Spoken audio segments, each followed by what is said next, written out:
গাজীপুরের কালিয়াকৈরে তুরাগ নদীর ওপর নির্মিত চাপাইয়ের সেতুটির প্রায় সব বাতি নষ্ট। রাত হলেই অন্ধকারে যেন এক ভয়ানক পরিস্থিতি তৈরি সেতুর উপর। আলো না থাকায় বসে মাদক সেবীদের আড্ডা। সুযোগ বুঝে তারাই করে ছিনতাই। তাতে চলাচলে ভীষণ ভোগান্তিতে আছেন কয়েক গ্রামের মানুষ।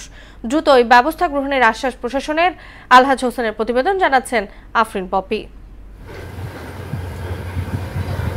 ফুলবাড়িয়া মাওনা আঞ্চলিক সড়কের তুরাগ নদীর উপর নির্মিত চাপাইয়ের সেতুটি 2020-21 অর্থ বছরে 42,49,98,000 টাকা ব্যয়ে 187.18 মিটার পিসি গার্ডার নির্মাণ করে বিল্ডার্স। 2023 সালের 19 অক্টোবরে জনসাধারণের জন্য উন্মুক্ত করা হয় সেতুটি। এরপর থেকেই কয়েক গ্রামের মানুষের একমাত্র চলার পথ এই সেতুটি। কিন্তু গেল 7 মাস আগে সেতুটির সবগুলো বাতি আন্দোলনের সময় ভেঙে ফেলা হয়। এরপর আর মেরামতের কোনো উদ্যোগ নেয়নি কর্তৃপক্ষ।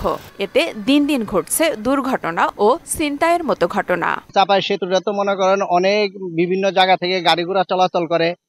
রাত্রিবেলা যাতে কোনো রকম অকারেন্স না ঘটে, সেই জন্য এখানে মানে লাইটটা থাকলে আমাদের সুবিধা হয়। রাত্রে এইখান দিয়ে একটাও লাইট জ্বলে না, ঠিক আছে, যার কারণে আমরা ঠিক মতো চলাচল করতে পারি না, যার কারণে আপনার অ্যাক্সিডেন্টের থাকে, চুরি ছিনতাইকারী এগুলো হওয়ার সম্ভাবনা বেশি থাকে। দোকানপাট করে অনেক রাত্রে আসে, অন্ধকারে যাতায়াতে কষ্ট হয়, আবার চোর ডাকাতিরও সমস্যা আছে, চুরি ডাকাতিও হয়। লাইট না থাকলে তো সমস্যা হবেই, যে কোনো সমস্যা হয়, যে ওটঘাটে ছিনতাইকারী বা ছিনতাই করে, এরকম সমস্যাগুলো ঘটে। ওয়ালটন আবারও মিলিয়নিয়ার অফারে ওয়ালটন ফ্রিজ কিনে আপনিও হয়ে যেতে পারেন মিলিয়নিয়ার। বিষয়টি অবগত আছেন জানিয়ে সড়ক বিভাগের সাথে কথা বলে সেতুটির সবগুলো বাতি মেরামত করার আশ্বাস দিয়েছেন উপজেলা নির্বাহী কর্মকর্তা। এই লাইটগুলো হচ্ছে পুরোটা সড়ক জনপথ বিভাগের, লাইটটাও তারাই স্থাপন করেছে। তো তাদের সাথে গতকাল আমরা কথা বলেছি, পৌরসভা থেকে তাদেরকে অফিসিয়ালি চিঠিয়ে দিয়েছি গতকাল, যে এখানে চাপাইরে ব্রিজ, তারপরে আমাদের এই খারাজোড়ার একটা আমাদের বড় আছে ফ্লাইওভার আছে, সেখানকার যে লাইটগুলো এগুলো সব নষ্ট হয়ে আছে, দ্রুত এগুলো সমাধান করার জন্য তো তারা কাজ করছে। আশা করি খুব অল্প সময় 1-2 সপ্তাহের মধ্যে এগুলো হয়তো পুনরায় আবার চালু হবে।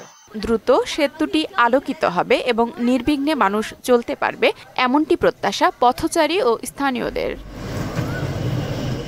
আফরিন পপি, মোহনা সংবাদ।